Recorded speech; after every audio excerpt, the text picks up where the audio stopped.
história que estou prestes a compartilhar com você aconteceu na cidade onde meu pai cresceu. E é uma das histórias mais arrepiantes que já ouvi. Meu pai cresceu em uma antiga cidade costeira onde lendas e superstições eram coisas levadas muito a sério. Próximo à casa onde ele morava, havia uma propriedade abandonada que despertava o medo e a curiosidade dos moradores em igual medida. Era uma casa enorme de beleza arquitetônica impressionante, cuja fundação remontava à época colonial e que originalmente pertencia a um rico proprietário de terras espanhol. No entanto, no início do século XX, ela foi comprada por um fazendeiro afrodescendente chamado Nero Aneri. Mesmo meu pai dizia que muitos vizinhos estavam convencidos de que a família Aneri possuía algum tipo de pacto satânico transmitido de geração em geração, o que explicaria a enorme riqueza da família. Pode-se pensar que essas alegações eram apenas conjecturas e fofocas maldosas de pessoas invejosas, mas, na realidade, havia boas razões para os moradores acreditarem nisso. Isso porque, naquela casa enorme protegida por altos muros de concreto, começaram a ocorrer eventos muito estranhos e aterrorizantes, que, ao longo dos anos, deram origem a todo tipo de especulação. Tudo começou em 1920, quando, em uma manhã, sem motivo aparente, Ernesto Aneri trancou-se em um dos cômodos da casa e ateou fogo em si mesmo, tirando a própria vida. Esse evento chocou todos os moradores da vila, não apenas porque foi a primeira vez que algo tão horrível aconteceu ali, mas também porque, segundo relatos, alguns dias antes dessa tragédia, Aneri foi visto na companhia de um enorme cachorro preto que ninguém tinha visto antes. Dizia-se que o animal apareceu do nada e não desgrudou do lado de Aneri em nenhum momento. Isso era muito estranho porque os vizinhos afirmavam que, em todos os anos em que ele morou naquela casa, nunca teve um animal de estimação. O mais suspeito foi que, após sua morte, ninguém nunca mais viu aquele cão assustador. Depois da tragédia, a esposa de Ernesto decidiu se mudar para outro lugar com os 3 filhos mais novos, enquanto o filho mais velho permaneceu na propriedade até 1940, quando também morreu em circunstâncias misteriosas na mesma casa, aos 40 anos, exatamente a mesma idade do pai. Esse segundo evento trágico apenas reforçou os rumores de que a casa era amaldiçoada, assim como a família Aneri. Após esse acontecimento, a casa ficou desocupada por alguns anos, até que, em 1945, Diego Aneri, o filho mais novo da família, retornou da Espanha após se casar e decidiu morar na antiga casa com sua esposa, mas não antes de realizar algumas reformas. Contudo, foi a partir daí que as coisas começaram a tomar um rumo extremamente sombrio. A esposa de Diego era jovem e muito bonita, alta, esbelta, com lindos cabelos loiros e uma personalidade carismática. Seu nome era Alicia, e diziam que, desde o momento em que chegou à cidade, começou a despertar o interesse de muitos homens. A jovem recebia elogios onde quer que fosse, e alguns homens, ignorando que ela era casada, tentavam cortejá-la, às vezes até na frente do marido. Isso enfurecia Diego, que, em mais de uma ocasião, reagiu violentamente, não apenas contra esses homens, mas também contra Alicia. Dizia-se que ele se tornava cada vez mais ciumento e controlador, a ponto de não permitir que ela saísse sozinha. Conforme os relatos dos moradores, as discussões entre o casal tornaram-se cada vez mais frequentes, sempre por conta do ciúme doentio de Diego. Então, apenas 2 anos depois de se mudarem para a casa, um novo evento trágico abalou a vila. Alicia, com apenas 22 anos, foi encontrada morta, supostamente tendo tirado a própria vida. Embora Diego tenha alegado que a encontrou pendurada por uma corda em seu quarto, os moradores nunca acreditaram em sua versão.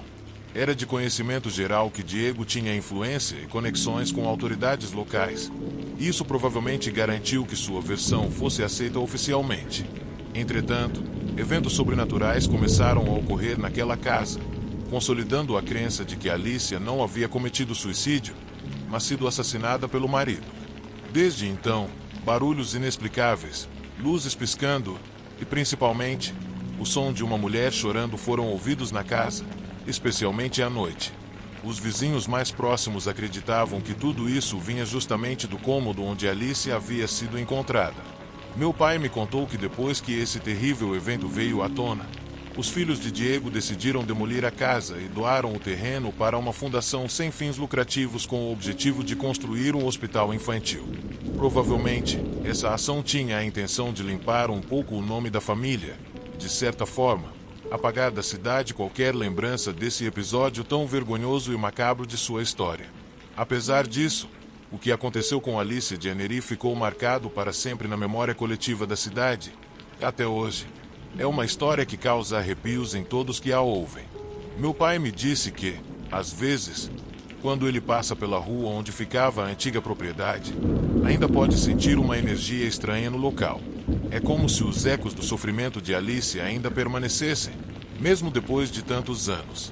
Essa história é um lembrete sombrio de que o mal, às vezes, não é algo sobrenatural, mas algo que reside nos corações das pessoas, escondido atrás de sorrisos e aparências.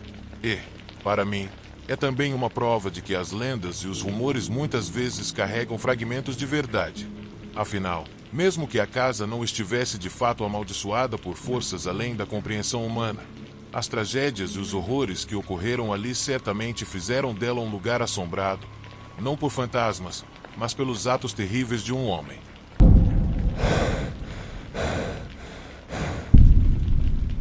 Toda a minha vida vivi em uma pequena cidade agrícola no sul da Venezuela.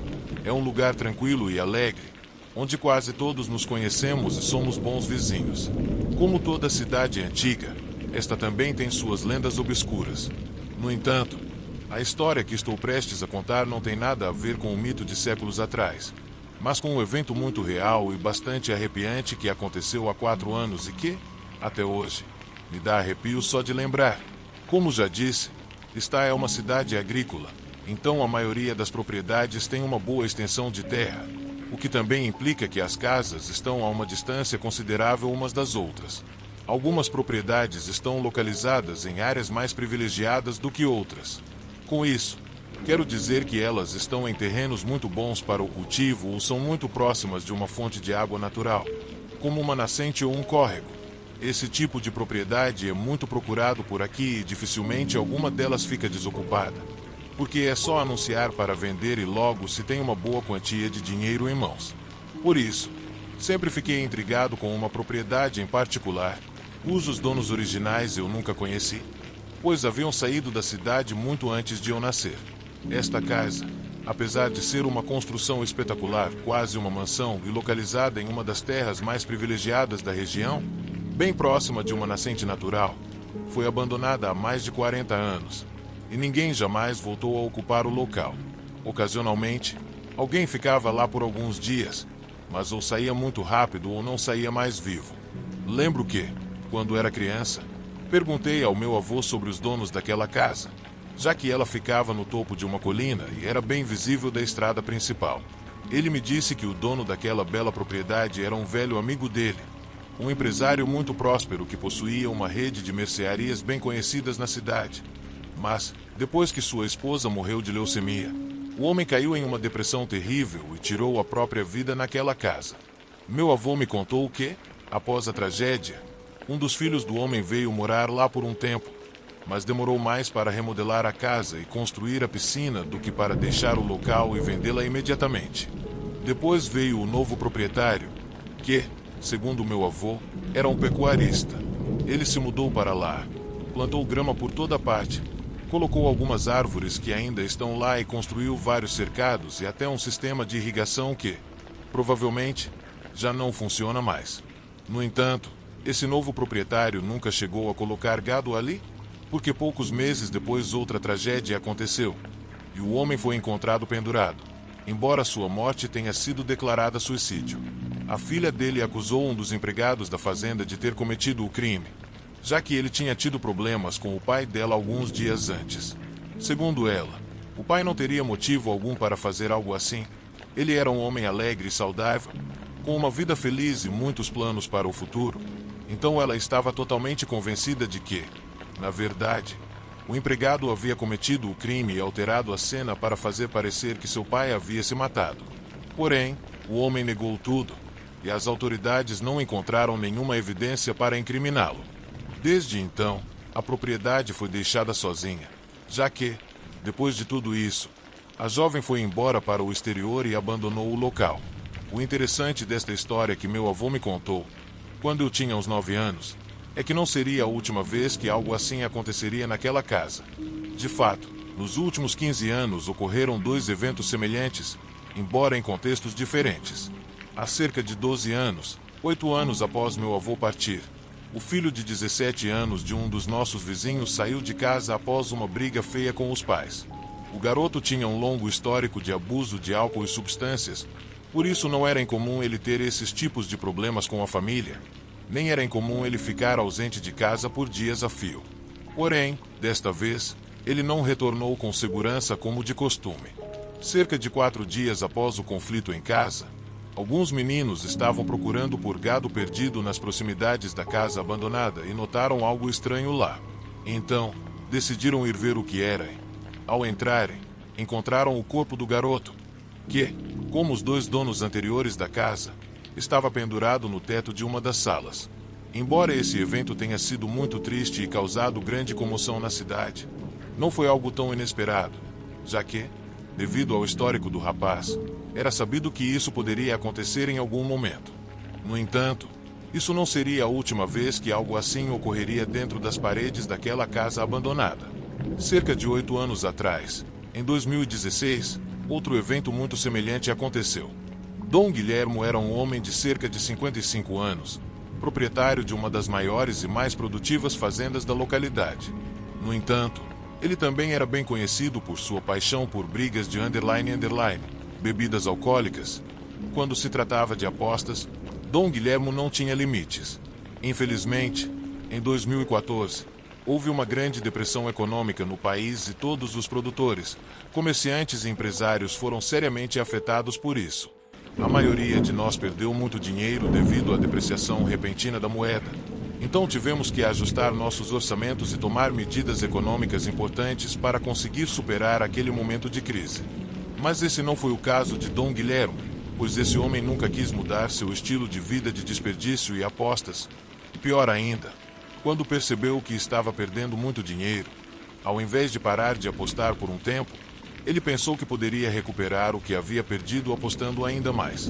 Resumindo, em apenas alguns anos, Dom Guilhermo passou de ser um dos donos de terra mais prósperos da região para perder literalmente tudo em dívidas de jogo, incluindo sua fazenda, que acabou vendendo a preço de banana para pagar uma dívida milionária que tinha com seus fornecedores e o banco, já que ele havia apostado tudo e não tinha mais como pagar devido a todas suas más decisões e vício em jogo. A esposa de Dom Guilhermo o deixou em 2015, um ano antes do evento, e foi morar no exterior com seus filhos.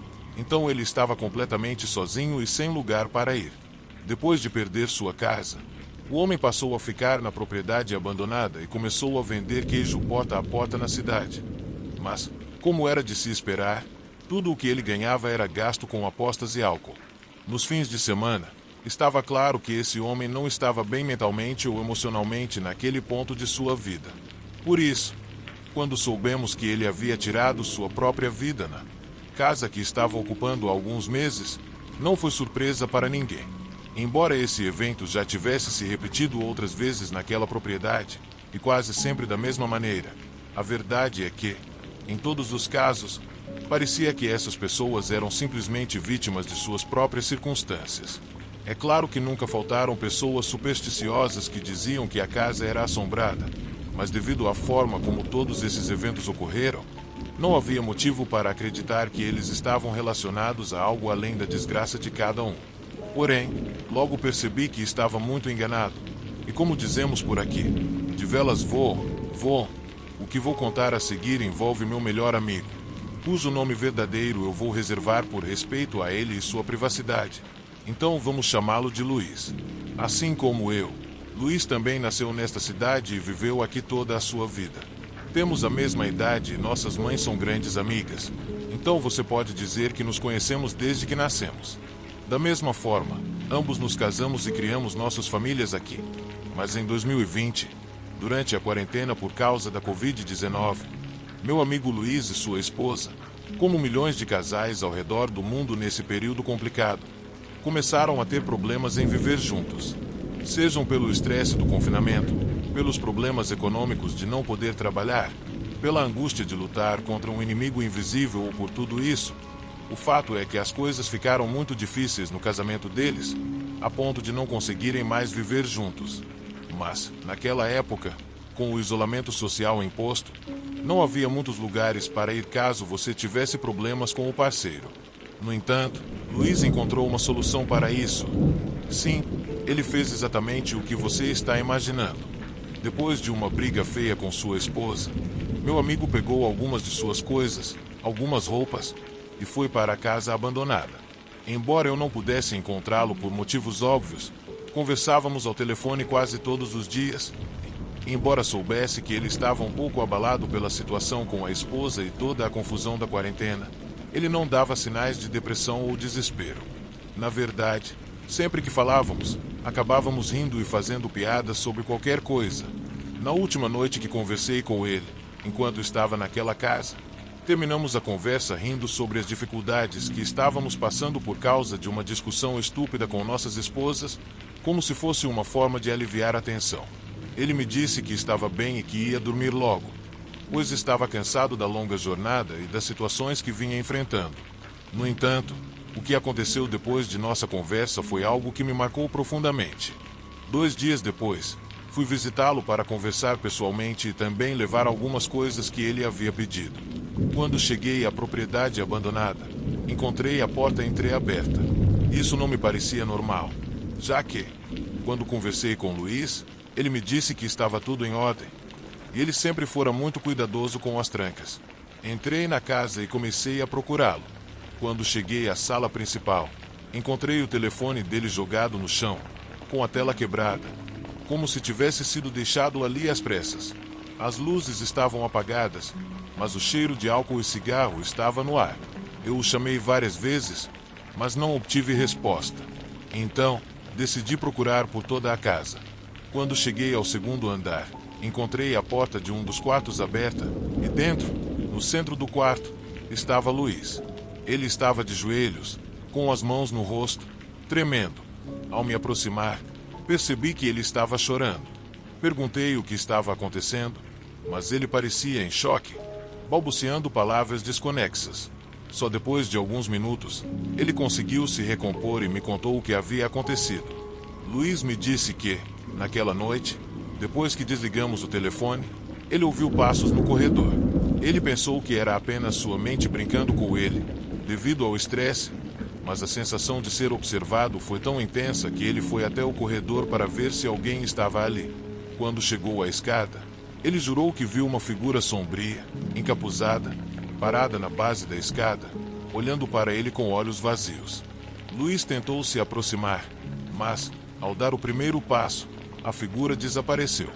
Ele ficou paralisado, sentindo um calafrio, e começou a ouvir sussurros que pareciam vir das paredes. Assustado, ele correu para o quarto e trancou a porta, tentando ignorar o que acabará de viver. No entanto, as aparições continuaram a assombrá-lo durante a noite, até que ele não aguentou mais e me ligou pela manhã. De acordo com Luiz, foi a primeira vez em toda a sua vida que sentiu uma presença tão maligna. Ele ficou em silêncio por muito tempo, sem saber o que fazer, até que eu chegasse. Naquele momento, a casa, que já havia sido palco de tantas tragédias, parecia estar viva, cheia de uma energia pesada e cruel. Depois disso, Luiz pediu para que eu o ajudasse a sair de lá. Quando tentamos deixar a casa, algo inexplicável aconteceu. A porta de entrada, que estava destrancada quando entrei, agora estava trancada por dentro, sem que ninguém a tivesse fechado. Só conseguimos sair depois de muitos minutos tentando forçar a fechadura, e, quando finalmente conseguimos abrir a porta, um grito horrível parecia ter vindo do interior da casa. Sem olhar para trás, saímos correndo e fomos direto para a minha casa, onde ele passou os dias seguintes. Nunca mais voltamos àquela casa. Desde então, ninguém ousou se aproximar da propriedade. A casa permanece vazia, como um monumento ao sofrimento e à tragédia que se abateu sobre todos que cruzaram seu caminho. As lendas continuam a circular, mas agora, quando olho para aquela colina, sei que há algo muito mais real e aterrador escondido entre suas paredes.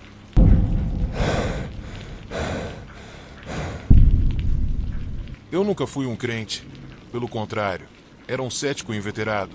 Então todas aquelas histórias sobre aparições e assombrações que cresci ouvindo no meu México natal, em vez de me assustar, me faziam rir, porque me parecia ridículo que, a essa altura da vida, as pessoas ainda levassem a sério aquelas superstições que inventaram antigamente para assustar crianças. Mas como eu disse, isso foi antes de eu me deparar com o terror e ter que engolir minhas palavras. Eu tinha 19 anos e tinha acabado de passar no segundo semestre de economia na UNO.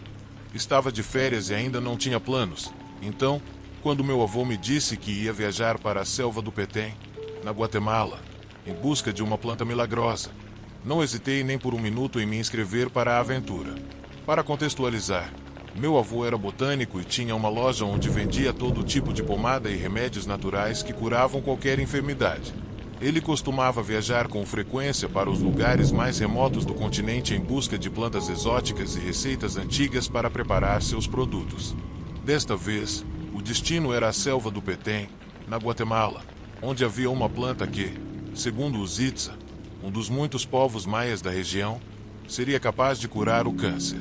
Para mim, acompanhar meu avô em uma de suas expedições era um sonho de infância, pois cresci ouvindo as histórias que ele contava sobre todos os lugares que havia visitado e as aventuras fantásticas que viveu em cada um deles.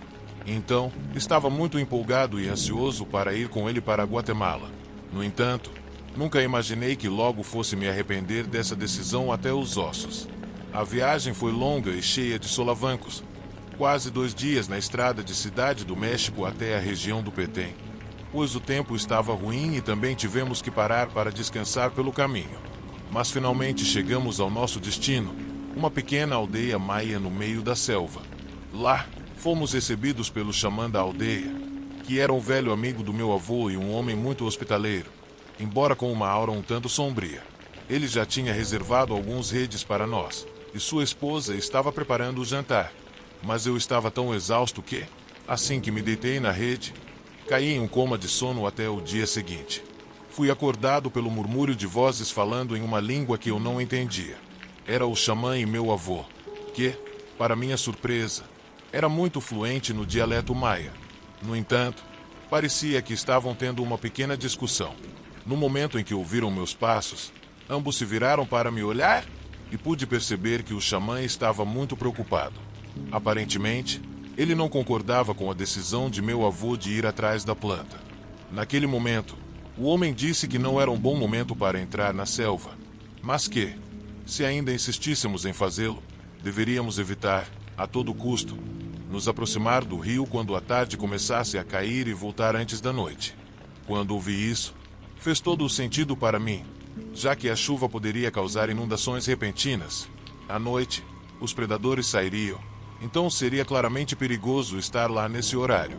Mas, para minha surpresa, essa não era a maior preocupação do nosso anfitrião, mas sim o fato de que poderíamos encontrar o Tubula, uma criatura que costumava aparecer perto dos rios e que toda a aldeia temia. Confesso que quase soltei uma gargalhada na hora, mas me contive para não ser desrespeitoso, embora, na verdade, achasse tudo aquilo muito engraçado. No entanto, bastou sairmos em busca de um guia para perceber que o pessoal daquela comunidade realmente levava esse medo muito a sério, já que ninguém queria ir conosco, nem mesmo com uma boa oferta de pagamento. Mas meu avô estava decidido, pois precisaríamos voltar no dia seguinte. Quando estávamos prontos para ir sozinhos, finalmente alguém se ofereceu para ser nosso guia, um menininho de não mais de 12 anos, magro e baixo, que parecia ser o único que não tinha medo do Tubula. Então, partimos com ele em busca da planta, totalmente ignorantes do terror que nos aguardava no interior daquela selva. O tempo estava bom naquele dia, mas desde o começo tudo parecia estranho. Havia uma espécie de pesadez na atmosfera que eu não conseguia explicar. O menino permaneceu em silêncio durante toda a jornada, e a única coisa que ele carregava consigo era uma espécie de bastão de bambu, que eu pensei que fosse para afastar a vegetação, mas ele o carregava amarrado à cintura e nunca o usava. Depois de caminhar várias horas ao longo do rio, a tarde começou a cair e o menino finalmente falou, nos dizendo que deveríamos nos afastar do rio e continuar pela montanha. Isso significava aumentar o percurso, porque o caminho pelo rio era mais perto, mas o menino insistiu que não podíamos ficar perto do rio, pois já estava começando a escurecer. Nós recusamos, pois sabíamos que era mais rápido chegar ao local pelo rio, e estávamos nessa dúvida quando, de repente, uma tempestade urgiu do nada, algo que não é incomum na selva, mas isso foi bem estranho. As nuvens negras cobriram o sol em questão de segundos, e a chuva começou a cair, mas não foi só isso. Atrás do som da chuva e do trovão, outro barulho podia ser ouvido, algo que começou como um tipo de sussurro, mas aos poucos se transformou em um choro, como um grito de lamento que claramente era de uma mulher. O menino congelou por um momento e depois gritou desesperado para sairmos da água e correr atrás dele. Fizemos isso, embora não soubéssemos bem o que estava acontecendo. No entanto, não só o som não parava, mas quanto mais nos afastávamos, mais perto o ouvíamos, como se estivesse nos seguindo. O menino nos levou até uma caverna de pedra onde nos abrigamos da chuva, mas ninguém nos preparou para o que estava prestes a acontecer. De repente, tudo ficou escuro, como se uma sombra negra tivesse se instalado sobre nós. A chuva já não podia mais ser ouvida, apenas o choro daquela mulher, que aos poucos foi se transformando em um grito profundo e rasgado que gelou o sangue de todos e fez os pelos de nossos corpos se arrepiarem. O choro foi ficando cada vez mais alto, até se transformar em gritos de dor que ecoavam por toda a floresta. Foi completamente arrepiante.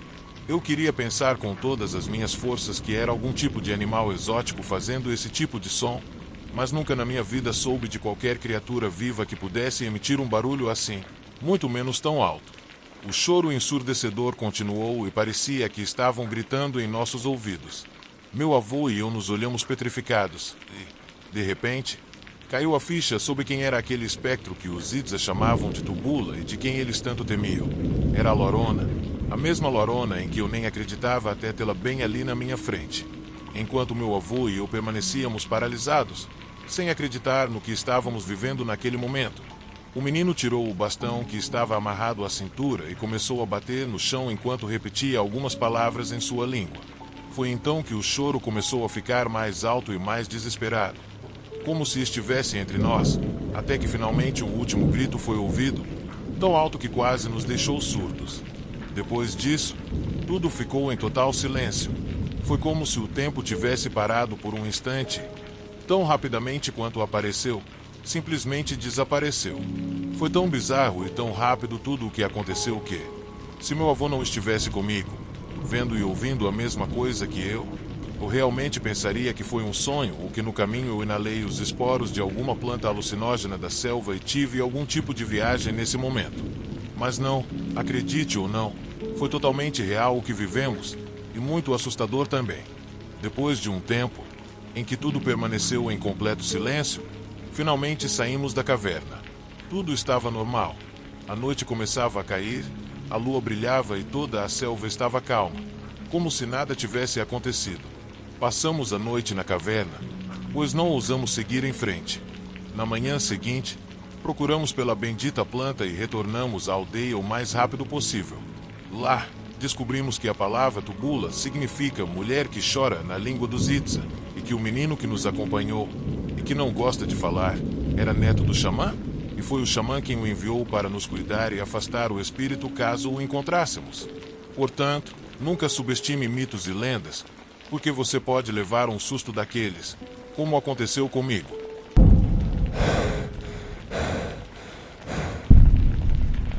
Quando eu tinha 8 anos, no começo dos anos 80, eu morava com meus pais e meu irmão em uma cidadezinha no México.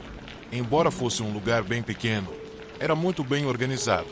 Tinha escola, uma pequena delegacia de polícia, um posto de saúde e até um corpo de bombeiros. Embora muitos anos tenham se passado desde que eu morava lá, eu lembro disso muito claramente, tanto que eu conseguiria fazer um desenho de toda a cidade só com o que lembro, já que andava para lá e para cá várias vezes de bicicleta. Meu irmão era um ano mais novo que eu, e nós sempre saíamos para brincar na rua até a noite cair. Meus pais não se preocupavam, pois não havia nada de que temer naquele lugar, mas isso mudou naquele dia. Era por volta das 9 da noite, uma hora em que todo mundo já estava dormindo, porque naquela cidade as pessoas iam dormir bem cedo. Meu avô costumava dizer que as pessoas de lá acordavam com o sol e iam dormir com as galinhas. Aos poucos, os pais de nossos amigos foram chamando-os, um por um, para irem para casa tomar banho, comer e dormir. Mas naquele dia meu pai estava fazendo uns reparos em sua velha caminhonete na garagem de casa. Então ele e minha mãe ainda estavam acordados e provavelmente tão distraídos que não perceberam a hora. Só eu e meu irmão estávamos brincando na rua. No final da rua, tinha um jardim de infância, e sempre deixavam as luzes da rua acesas para que a gente conseguisse ver o pátio claramente. Naquela noite, vendo que todos os nossos amigos já tinham ido embora, meu irmão e eu fomos até lá e começamos a brincar.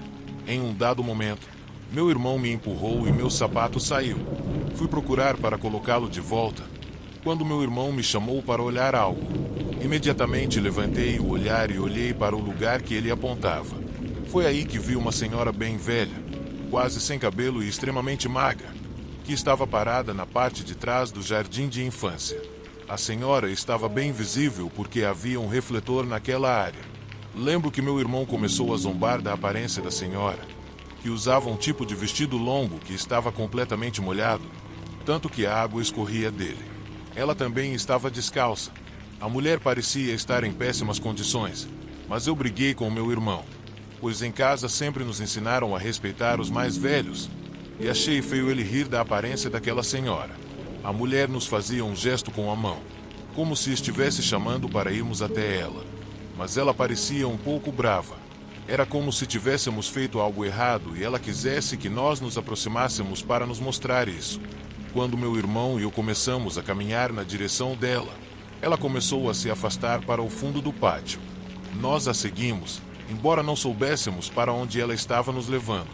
Queríamos saber quem era e o que ela queria, mas quando estávamos muito perto, cerca de 5 metros de distância, um vizinho apareceu na porta de casa e começou a nos chamar.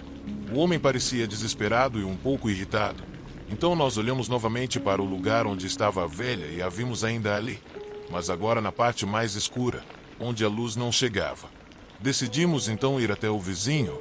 Quando chegamos perto dele, ele nos deu um tapa na nuca e perguntou o que diabos estávamos fazendo indo atrás de uma estranha. Contamos a ele o que tinha acontecido e que a senhora parecia estar brava com a gente. Ele nos disse para nunca mais, por nenhum motivo, seguirmos aquela mulher, porque ela era má e fazia coisas ruins com as crianças. Perguntei a ele o que seriam essas coisas ruins, mas ele me deu outro tapa na nuca e pediu para eu parar de perguntar bobagens e apenas escutar. Esse vizinho era uma pessoa de muita confiança. Ele era o melhor amigo do meu pai desde a infância. Então, ele nos pegou pela mão e nos levou até a porta de casa, onde contou ao meu pai que precisava falar com ele. Meu pai nos olhou com cara de repreensão, porque sabia que tínhamos feito algo errado, e perguntou ao amigo o que tinha acontecido. O amigo respondeu que nos pegou bem na hora em que estávamos indo em direção à senhora do jardim de infância. Lembro bem dessa frase, porque nunca tinha ouvido falar dessa mulher. Meu pai ficou um pouco alarmado, e o vizinho disse para ele ficar de olho em nós e não deixar a gente sair sozinho à noite naquela área. Depois disso, o vizinho se despediu e foi embora.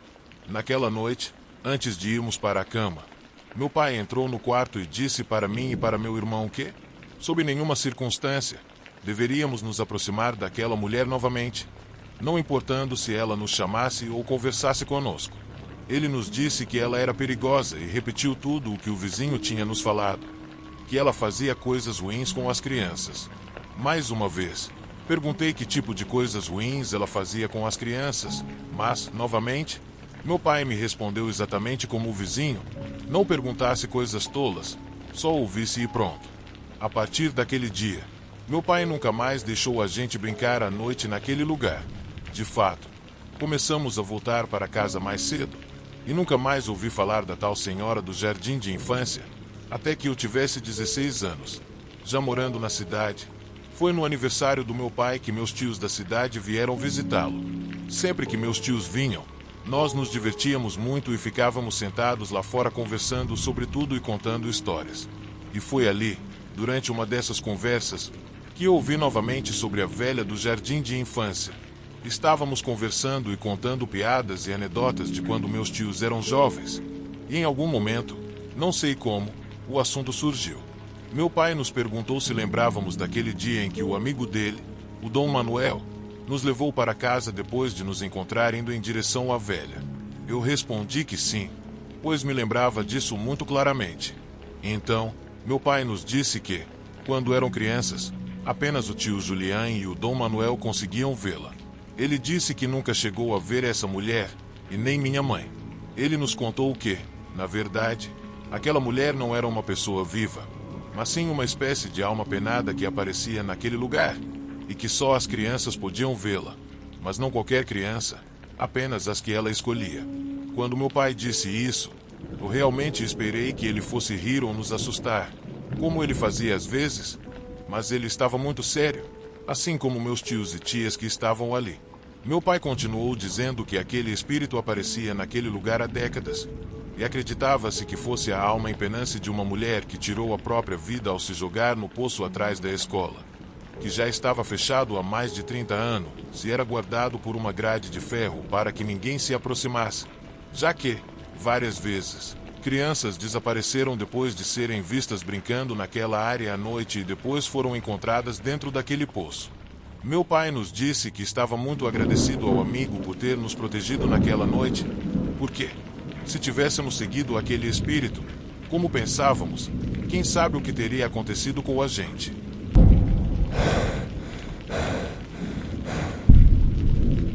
Eu sempre adorei caçar. Não é apenas pela emoção da perseguição ou pela satisfação de um abate bem-sucedido. É estar lá fora, no meio da natureza selvagem, onde o mundo parece cru e indomado. Há uma certa paz que vem dessa conexão com a natureza, algo difícil de encontrar em qualquer outro lugar. Mas houve uma viagem, no auge do inverno, que me fez perceber o quão aterrorizante essa solidão pode ser.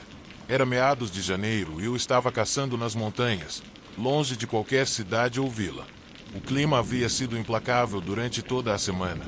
Temperaturas congelantes, ventos cortantes e uma neve que parecia não ter fim, cobrindo a paisagem com um espesso manto branco. A floresta era um mundo silencioso e congelado. Eu estava rastreando um cervo há horas, mas a tempestade estava piorando. E eu sabia que precisava encontrar abrigo logo. O céu estava de um cinza opaco, e a neve caía tão intensamente que era difícil ver mais do que alguns metros à minha frente. O vento uivava entre as árvores, jogando neve no meu rosto e dificultando meus passos. Quando comecei a me preocupar se encontraria abrigo a tempo, avistei uma pequena cabana entre as árvores.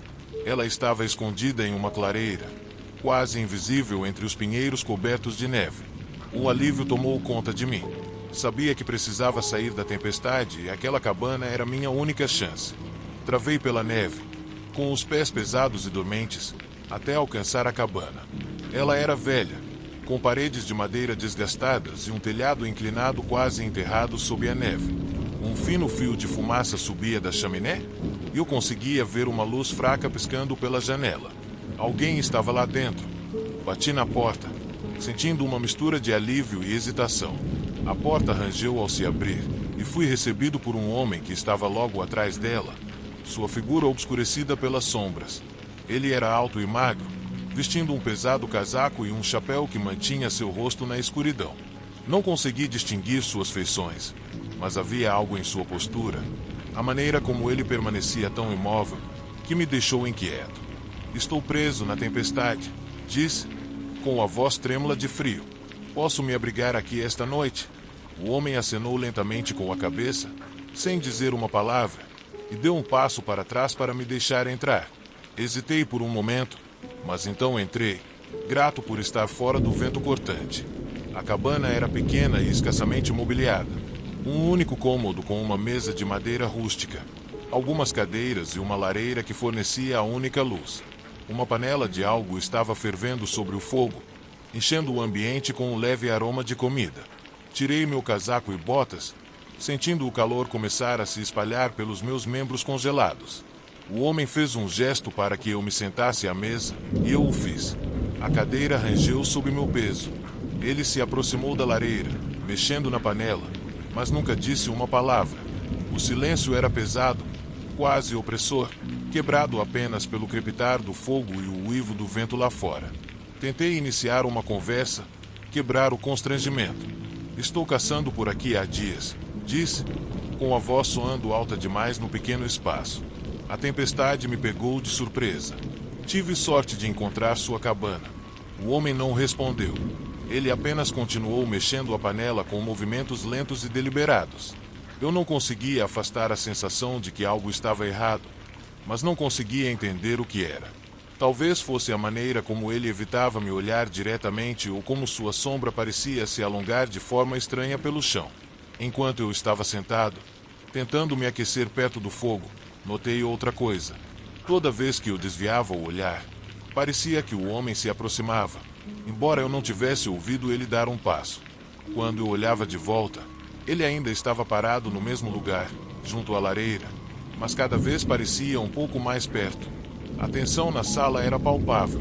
Eu podia sentir meu coração bater mais rápido, uma sensação crescente de desconforto subindo pela minha espinha. Tentei ignorar, dizendo a mim mesmo que estava apenas cansado após tanto tempo na tempestade. Mas então, vi um movimento rápido nas sombras, no canto do olho. Virei a cabeça rapidamente, mas não havia nada lá.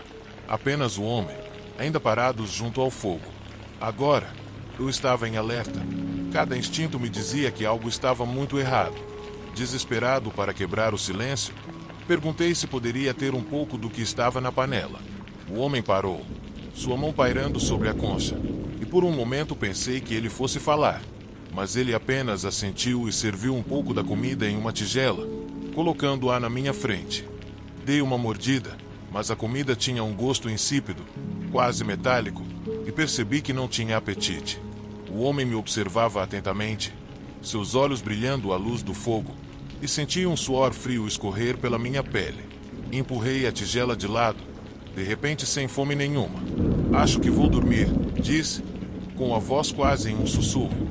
O homem assentiu novamente, seu rosto ainda oculto nas sombras, e eu me levantei, com as pernas trêmulas, enquanto me dirigia ao canto mais distante da sala, onde havia um pequeno catre. Deitei-me, puxando o fino cobertor sobre mim, mas o sono não veio. O vento lá fora havia aumentado, uivando mais alto que nunca, e a cabana rangia e gemia sob o peso da tempestade. Mantive os olhos fechados, tentando ignorar os sons, mas não conseguia afastar a sensação de que estava sendo observado. De vez em quando, eu ouvia um leve rangido, como se alguém estivesse se movendo lentamente pelo chão. Meu coração batia forte no peito, e tive que resistir à vontade de olhar. Dizia a mim mesmo que era apenas o vento, apenas a velha cabana se acomodando. Mas, no fundo, eu sabia a verdade. Finalmente, não consegui mais aguentar. Abri os olhos uma pequena fresta e olhei pelo quarto. O fogo havia se reduzido a brasas, lançando um brilho avermelhado e fraco pelo ambiente. O homem ainda estava lá, parado junto à lareira, mas ele estava mais perto agora. Muito mais perto. Ele estava me observando. Fechei os olhos novamente, minha mente acelerada. Eu estava preso naquela cabana, a quilômetros de distância de qualquer um, com um homem que parecia ser algo além de humano. O medo era esmagador, um terror frio e paralisante que dificultava até respirar. Eu precisava sair. Precisava ir embora, com tempestade ou sem tempestade. Mas como eu faria isso sem que ele percebesse? Eu não ousava me mover, não ousava fazer barulho. Apenas fiquei ali, ouvindo o vento uivar do lado de fora e os leves rangidos do piso enquanto o homem mudava de posição. Finalmente, depois do que pareceu uma eternidade, ouviu-se afastar da lareira. Abri os olhos novamente e vi que ele havia virado as costas para mim, olhando para as brasas que se apagavam. Aquela era minha chance. Lentamente, silenciosamente, empurrei o cobertor para o lado e me levantei do catre. Meu coração batia tão forte que eu tinha certeza de que ele podia ouvir. Fui me movendo em direção à porta, cada passo agonizantemente lento, rezando para que o piso não rangesse sob meu peso. Quando alcancei a porta, hesitei por um breve momento. Depois agarrei meu casaco e botas e abri a porta com força. O vento me atingiu como uma parede, mas eu não me importei. Corri para fora, em meio à tempestade, com a neve batendo no meu rosto e a respiração saindo em afadas irregulares. Não olhei para trás. Apenas corri o mais rápido que pude pela neve e pelo vento, até que não consegui mais ver a cabana atrás de mim. Minhas pernas queimavam, meus pulmões doíam, mas não parei até avistar outra cabana à distância, suas luzes como um farol na tempestade. Cambaleei até a porta e bati desesperadamente, implorando por ajuda. Desta vez, a porta foi aberta por uma mulher, seu rosto cheio de preocupação ao ver o estado em que eu estava. Ela rapidamente me fez entrar, onde um fogo ardia forte, enchendo a sala com calor e luz. Tentei explicar o que havia acontecido, mas minhas palavras saíam embaralhadas, incoerentes. Tudo o que consegui dizer foi que eu estava em outra cabana e que algo estava errado lá. O rosto da mulher empalideceu enquanto ela ouvia, e ela trocou um olhar preocupado com o homem sentado junto ao fogo. Não há ninguém naquela cabana há anos, disse o homem, em voz baixa. O dono foi assassinado lá, e ninguém mora lá desde então. Um frio percorreu minha espinha. Quis argumentar, insistir que eu havia estado lá, que alguém estava lá, mas sabia que seria inútil. A verdade estava diante de mim, e era mais aterrorizante do que qualquer coisa que eu poderia imaginar.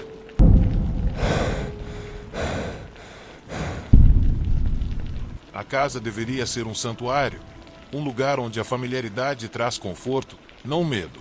Mas o que acontece quando essa familiaridade se distorce? Quando algo em que você sempre confiou de repente se torna aterrorizante. Foi isso que vivi em uma noite, e essa é uma memória que ainda me assombra até hoje. Era uma sexta-feira comum, e eu estava sozinha em casa, terminando meu dever de casa na mesa da cozinha. Minha mãe tinha saído para resolver algumas coisas, deixando-me por conta própria até que ela voltasse. A casa estava estranhamente quieta. Apenas o leve zumbido da geladeira quebrava o silêncio. O sol já havia se posto, e a luz quente da cozinha projetava sombras longas e assustadoras nas paredes. Do lado de fora, o vento agitava as árvores, mas, dentro, tudo parecia acolhedor e seguro. Eu estava ouvindo música baixinho, uma playlist com minhas músicas favoritas, e estava completamente imersa no ritmo de resolver problemas de matemática e fazer anotações. Estava no meio de um problema de álgebra quando ouvi uma voz chamando meu nome, vindo do porão. Era a voz da minha mãe, clara como o dia, chamando naquele tom familiar que ela sempre usava quando precisava de ajuda com alguma coisa. Emma, você pode descer aqui um segundo? Parei. Meu lápis ficou suspenso no ar.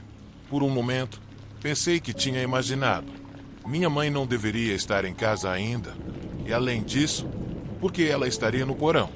Mas então ouvi de novo, exatamente da mesma maneira. Emma, você pode descer aqui um segundo?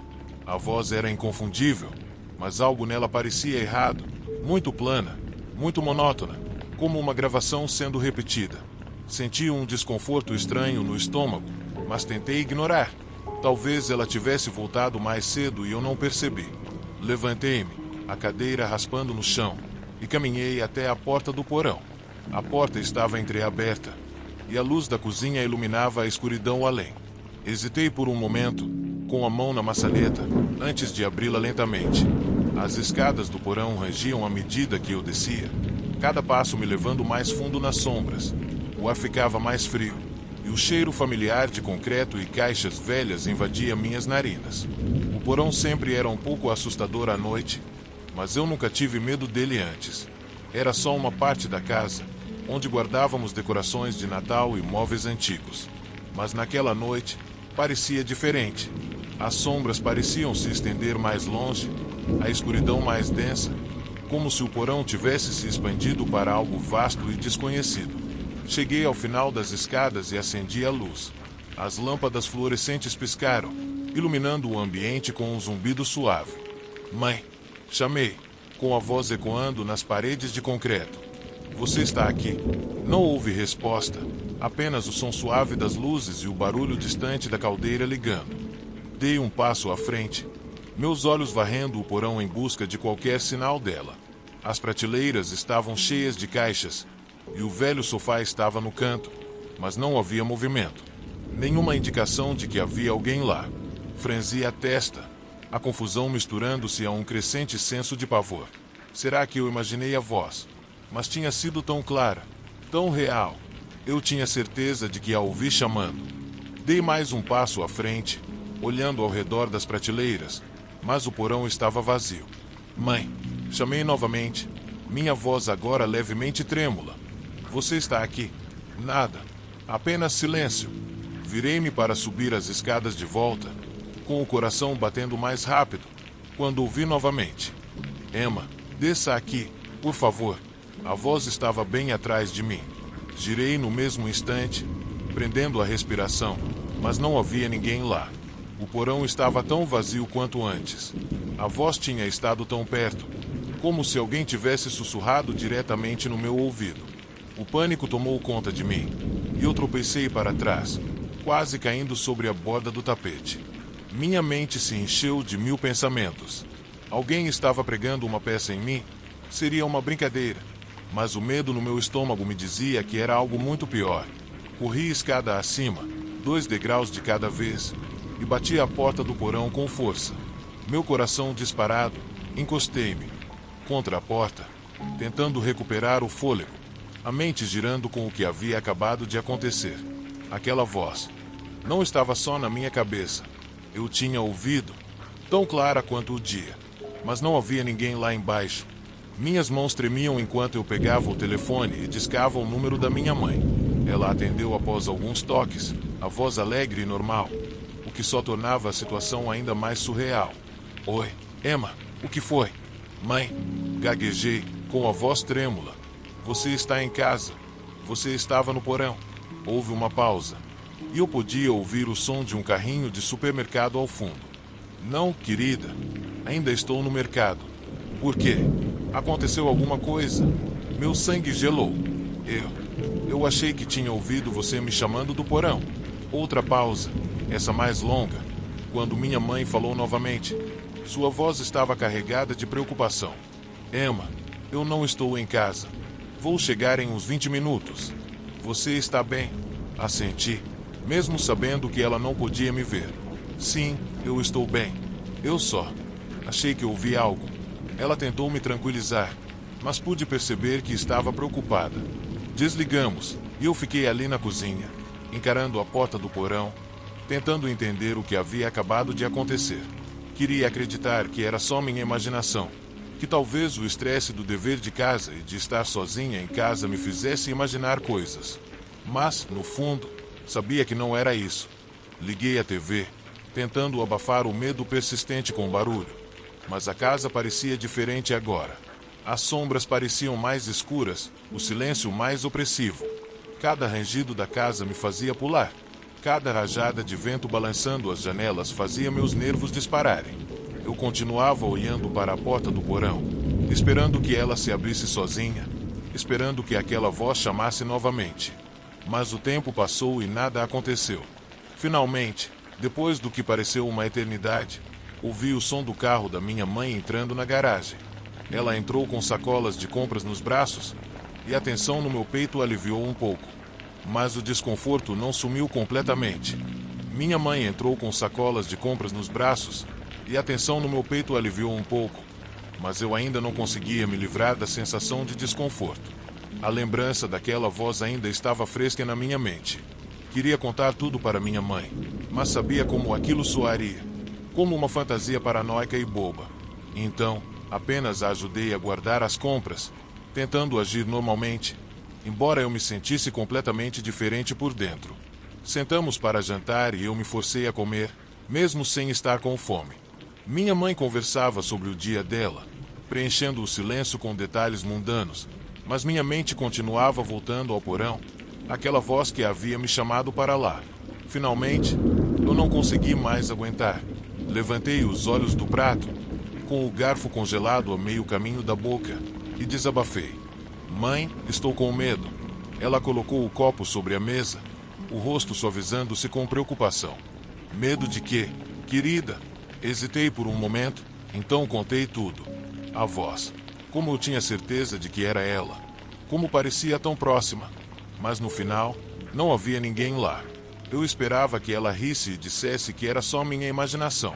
Mas, em vez disso, vi seu rosto empalidecer. Sua expressão ficou séria. Emma, ela disse devagar, você fez a coisa certa em não voltar lá. Suas palavras enviaram uma nova onda de medo pelo meu corpo. Por quê? O que você quer dizer? Perguntei, a voz trêmula. Ela balançou a cabeça, como se estivesse tentando encontrar as palavras certas. Às vezes, existem coisas que não podemos explicar, coisas que não deveriam estar lá. É possível que o que você ouviu não fosse eu. Fiquei olhando para ela, minha mente tentando processar o que ela estava dizendo. Soava exatamente como você, insisti. Ela estendeu a mão pela mesa e segurou a minha. O aperto firme e reconfortante. Eu sei, querida, mas é isso que torna tão perigoso. Seja lá o que fosse, estava tentando fazer você descer lá, e eu não acho que tinha boas intenções. Terminamos o jantar em silêncio. O clima na casa agora estava sombrio e pesado. Minha mãe insistiu que ficássemos longe do porão pelo resto da noite, e eu não discuti. Ela trancou a porta do porão e verificou as janelas, certificando-se de que tudo estava seguro. Fui para a cama naquela noite com um nó de medo no estômago, incapaz de me livrar da sensação de que algo ainda estava lá embaixo, esperando outra oportunidade para me chamar. A casa estava quieta, mas era um tipo diferente de silêncio agora. Um silêncio inquietante que tornava impossível relaxar. Aquela voz nunca voltou. E nós nunca falamos sobre aquela noite de novo. Mas, mesmo agora, anos depois, ainda posso ouvir o som dela em minha mente, chamando por mim naquela imitação perfeita da voz da minha mãe, tentando me atrair para o porão frio e escuro. E ainda me pergunto o que teria acontecido se eu tivesse voltado lá. Quando compartilhei essa história com uma amiga anos depois, ela me contou algo semelhante que aconteceu com o primo dela. Uma voz chamando-o para a floresta atrás de sua casa, imitando a voz de seu pai. Eles nunca descobriram o que era também. Às vezes, o familiar pode ser a coisa mais assustadora de todas. Quando as pessoas e os lugares em que confiamos são distorcidos em algo malévolo, isso nos abala profundamente.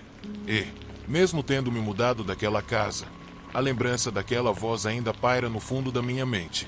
O medo de que o familiar se torne algo estranho, algo perigoso, é universal. É o medo de que aquilo que você conhece e confia possa traí-lo da maneira mais aterrorizante possível. A voz no porão, a voz que não era da minha mãe, é um mistério que nunca vou resolver. E talvez seja melhor assim.